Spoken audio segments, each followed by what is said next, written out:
كلشي تبدل في مشتعين. خلاو المرا في ساحة بوحدها هي اللي تضرب الكرفي وتجري في الجهة. كانوا يقولوا حروها خرجت تخدم وتكد فيها، والراس مالي بغا يربح دار الضرائب عليها.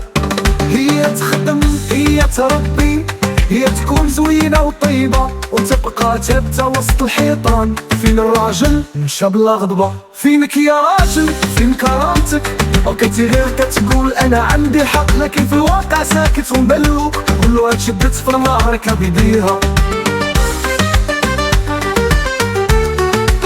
طلقوها للواقع الوحشي باسم النسوات تطيح والقيم. العزوبية طلعت في السما والطلاق كيحرق في العظام.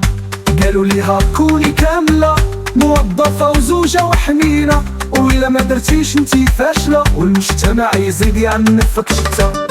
فين الدين فين الأصالة فين الرجع اللي كان كيجمعنا؟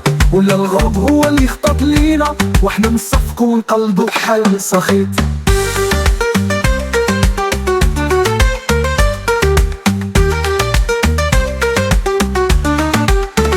فينك يا راجل وش ناس رجولة؟ خليتي المسؤولية فوق كتفنا وهي ساكتة وكتقاتل بوحدة، والقانون كيزين الصورة ويخبي العيب.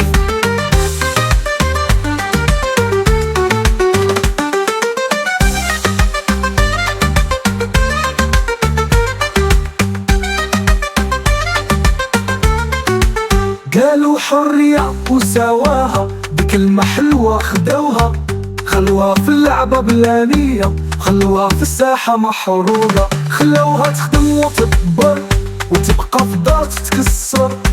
قالوا لي وزيني وجهك وفي الخدمة تكوني مصدر، تربي الولاد وتبقى ساكتة وتشوف في العينين المحنة باهتة. راجلها تخلى وهربوا وهي هزة الحياة بوحدها. فينك يا ناسي رجولة هزيتي يديك وبعتي الرجولة، كتلوموها علاش تعيا وانتو ما زرعتو فيها العزلة. قالوا ليها كوني حنينة ونسيتي تكوني أمينة، خاصك تكوني خدامة وزوجة وصبورة وسكينة. تطلق ولا في كل دار والعزوبية طالعة للدار، كتروا اللي باغينو مظاهر ونساو بأن السعادة اختيار. في القرآن فين الثوابت فين اللي كانوا لينا رواسب، ولات الحياة بلا ميزان وغرقنا في حرق وارد.